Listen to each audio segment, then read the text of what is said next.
Hello, welcome to Be Make Do, a Soulmakers podcast where we talk about what it takes to pursue your calling with spiritual wholeness and creative freedom. I'm your host, Lisa Smith, here with my producer, Dan ABH. Hello, everyone. Hello.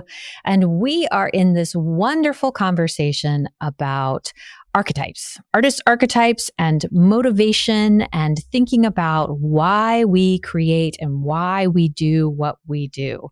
So we're looking at 6 different archetypes throughout the course of this season to help us think about the unique pieces of who we are, why we do what we do, and look at that as a way to help us create our careers and our choices in a way that's fulfilling, that's spiritually fulfilling, that's fulfilling as a calling, and not just chasing some idea of success or fame or path that we think we're supposed to be on. So that's where we are this season. We're having great conversations with artists and creatives about their motivations and their archetypes. If you'd like to find out what your archetype is, you can head over to soulmakers.org/quiz. Take the quiz and find out what your archetype is, and then get in on the conversation with us as we explore each of the archetypes individually, thinking about our motivations, our challenges, and what we need to thrive. In our last series of conversations, we were talking about the imaginative visionary. So if you haven't had a chance to listen to those, you can go back and listen. And today we're going to get started with a new archetype, the storyteller. Not to be confused with a narrator. Oh, no. That's an inside joke. You have to listen to the first 2 episodes to get that one. All right, let's get started.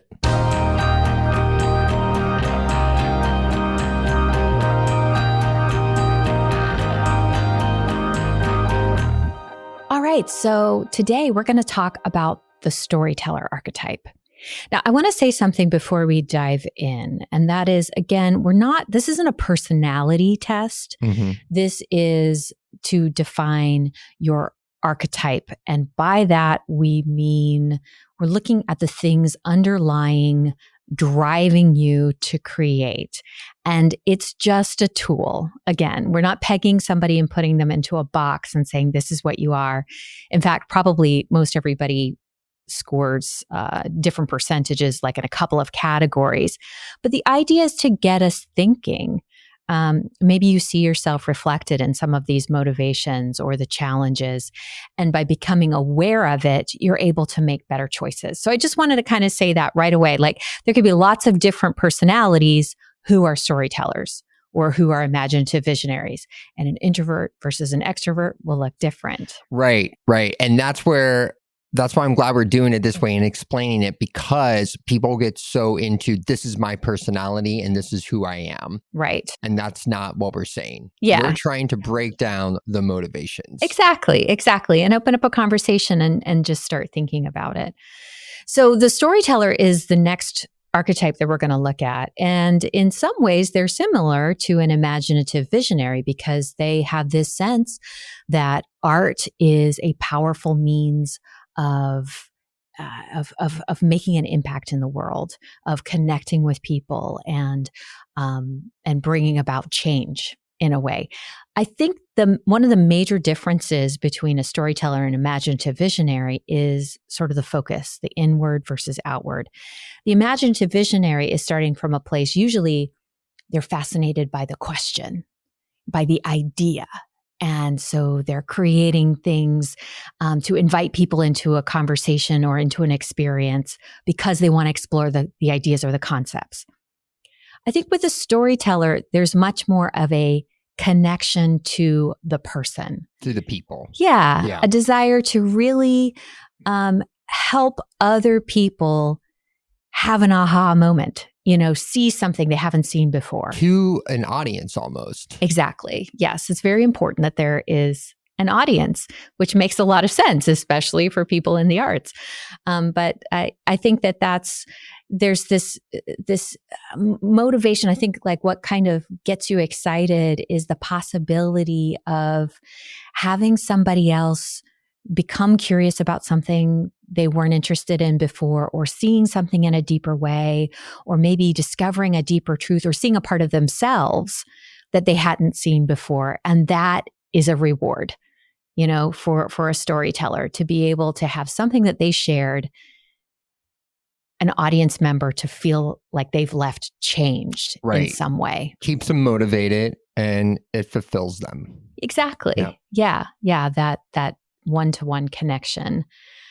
So they are similar, I guess, to the imaginative visionary and the prophetic critic, in that they have this sense of being able to see patterns and underlying principles and wanting to kind of bring that out through creative storytelling. So they often are also motivated by deeper spiritual aspects or concerns in their life, but they are maybe motivated by a sense of play and of inviting other people into that as well. Right. And when we were discussing the previous archetype, the imaginary visionary. Stop it. And this to each of their own, but I really felt that really getting to know that archetype, that one just seems so like humbly spiritual AF, as I said in that episode. As this one feels like there is a deep spiritual sense, but maybe it's not the entire package for this one. Yeah, I think being able to share new truths with other people, being able to help people see each other in a new way. So maybe almost as much facilitating an opportunity for other people to have those experiences, if that makes sense. Right. Yeah. So that's I think in a nutshell, the major part of the motivation for the storyteller is oftentimes they have a story that they just want to get out, or they want to help people be able to see things in a new way. Well, I'm always most interested in what the challenges are for each of these archetypes, because I like to find weaknesses. Okay. I'm just joking. Well, it's not even a weakness. I mean, we all have these things that are challenges for us, and we probably share most of them. But kind of being aware of the areas that are most challenging for you can then help you create structures to support you in those places.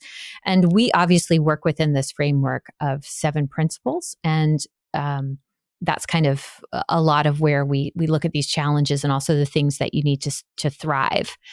So I think the storyteller is, I think, pretty strong actually with, so I'll start off with strengths instead. Yeah, let's do strengths. They're in a place where, relationships are probably a lot of times pretty easy for them because they enjoy connecting with other people. However, being able to find people with whom you can be intimate and real and vulnerable, where it's not just all about you trying to do something for or with or to the other person, but really inviting people into the deeper part of your life, is probably an important thing. I think for the most part, they probably score high in proficiency in their craft. Being good at what they do is important, because that's important to be able to tell the story effectively, to get the results that you want. So they're usually really good and spend a lot of time developing their craft. Whether we're talking about a writer or a person in theater or a filmmaker, or a narrative person, a performer. It just depends on how that kind of, or a songwriter. I was going to say a musician, a songwriter, for sure. Indeed. Absolutely. I had a lot of thoughts on this last night when I was preparing. I did. Yeah. Like what? Well, sort of like I was thinking about all the vocations. I don't know why I get stuck in that, but I always like to I like to know what motivates people, but I also want to know if they're motivated by something, what is their vocation? Like what, because you could have a musician and you could meet all 6 archetypes, and I might know all 6 archetypes. But sometimes at first glance, I don't think of that. I just think like the first thing I thought of about storyteller, I was like, yeah, a teacher. Okay. Yeah, absolutely. But then as I dug more into it, and took the quiz several times as we were testing, This was the one that I was most confused about. Okay. And yeah, so tell me, why were you confused? Because I didn't think that like a musician, or I only thought like a writer or director or a teacher or something. But as I dove more into it, I started to think about incredible storytellers in a musical sense. Yeah. You know, and even like when I'm producing an album, and not every album, but there have been specific albums where I was really trying to tell a story, and especially with my band's debut album. Like it was like, this is the theme, these are the lyrics, here's the music, and then how to create that soundscape to have this narrative from track 1 to track 11 or track 9 or whatever. Yeah. You know, so I didn't really have that aha moment until basically last night when I was preparing for this episode with you. Isn't that interesting? It makes me think both you and my husband Jay, like you both produce music, and thinking about that desire to help let's call it a story, the story come to fruition. Like you see, maybe you have all these different pieces, these different instruments that have played different parts. You have all these different parts. And different people and involved different people. in it. Yeah. And then you're putting all those pieces together and making it sound a particular way, so that I think one of the things I see with both of you in this is that there's a real joy in helping all those different pieces then become one cohesive story, one sound that oftentimes surprises everybody who contributed. They're like, whoa, I didn't know that's what it sounded like. Yeah. The question for me is always, what is the underlying themes of this? So if you said the theme is adventure, trauma, and comedy, how do we tell that story in music production all the way through? Yeah. Because just because the song is different doesn't mean that the themes are any different. Right. You know what I mean? So how do you create those? And I don't know why I came out with all 3 of those words, but but yeah, like how do you do that? You have to be able to tell the story through your medium of vocation. Yeah. You know? Yeah. And you can hear it, or you can see it, or you can imagine it, you know? So yeah. So all of these archetypes exist within the different artistic disciplines. Right. So it's not like one particular, writers are storytellers, right, filmmakers are imaginative vision, or whatever. You find all of these different archetypes within all of these different fields, which is why it's so important to dive deeper into this and think about this motivation. Because let's say I'm a musician and you're a musician, but you're a storyteller and I'm a maker. And I think that the way to be a musician is to follow your path. But what happens is maybe I'm not really interested in what you're interested in music. Right. I'm just interested in playing. I want to be the best pianist or guitarist or xylophone player or whatever, singer that I possibly can be. Right. And I want to spend hours and hours doing that. Right. And I want to be in arenas that appreciate that level of artistry. Right. I may not spend as much time thinking about the story. I don't necessarily want to write the music. Exactly. I want to make the music. And maybe if we were switched vice versa, and it was just all about practice and virtuosity for you, that might drive you crazy and make you want to give up music, because you want, it's really the music itself is a vehicle to a different kind of expression, or a different kind of piece of your calling. Right. If that makes sense. It makes total sense. And I'm really happy that you actually use the example of music. I'm sorry, we don't talk about musicians enough. We're going to do that more. We will, I promise. Well, going back to, now that we like kind of deep dive into that a little bit more, going back to some of those challenges. The challenges, what challenges does this archetype face sometimes? Yeah.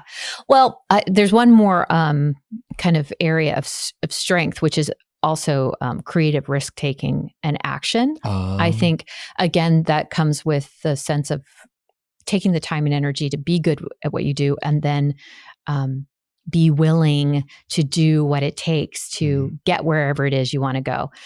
So those are great strengths, but it's then very important to have a really strong sense of grounding in spiritual values and rhythms and practices that are going to keep you grounded, along with a real sense of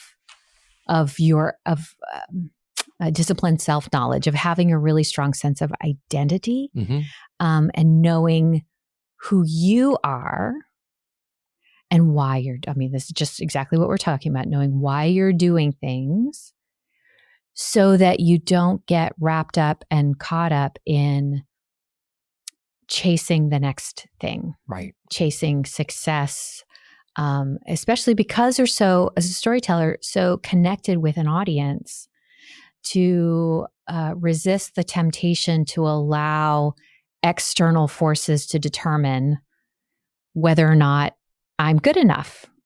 Sometimes when we respond to an audience, it can feel good when we're doing well and people like us, and we, our work is having success or good feedback.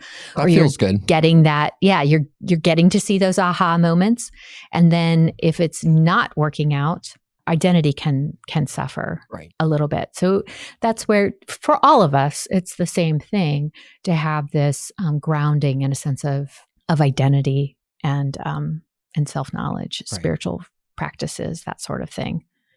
I'd say the other thing that is important for storytellers to spend time in, because they have such a strong sense of ideas and they can see how the pieces fit, and they're interested in helping other people see what they see. It's really valuable to make sure that you are in relationships with, or take time for self-reflection, that we're kind of spending time in developing humility to understand that we're not responsible for saving the world. We're not responsible for everybody else's experience of the world, and that other people's experiences and thoughts are valid. So spending time trying to understand other people's perspectives and being willing to explore things in new ways ourselves, and allowing other people to help us to have aha experiences and seeing new things. So I think, those are some of the areas for challenge or focus. All right. Well, how about what the storyteller needs to thrive? What are some opportunities? Absolutely. Again, these are the same for everyone, really, these opportunities to thrive. And again, they go to our 7 principles for soul makers. But, kind of like there's certain ones that sort of shine out for each of these. I think being able to have a strong, small group of peers is important. People who are going to be able to hold you accountable, but also be able to celebrate you and remind you who you are in the times when things are not going well. That really strong. And maybe we're talking about 1 or 2 or 3 people. It doesn't have to be the huge group of people, but again, we have things like our spiritual collectives, and there are other groups that you can be a part of. I think especially with artists who really get what it's like to be both really thinking spiritually and creatively at the same time. And I think that goes into the developing rhythms for spiritual practices that just really work for you, to make sure that you have regular habits and rituals that keep you grounded in your relationship with Christ and who you are in that you are clear again about your motivations and what you're doing in the world. I think those are the 2 things that are the most important for being able to hold on to a sense of identity and not giving into self-doubt or needing to look externally for validation. Those people, those relationships with God, relationships with other people, I think are really, really important. So I'd say those are the 2 major ones for helping a storyteller to thrive. Those kind of are very highlighted. Yeah. Makes sense. Next up, we'll be talking with Tammy Dixon of Bricolage Theater Company in Pittsburgh, Pennsylvania. And she is absolutely a storyteller and has a wonderful perspective on life and creativity and developing your career as an artist. It's going to be a fantastic conversation. So make sure that you tune in next time. Thanks for listening. Thanks for listening to Be Make Do, a Soulmakers podcast. All links and resources are located in our show notes. Want to know your artist archetype? Take the quiz at soulmakers.org/quiz.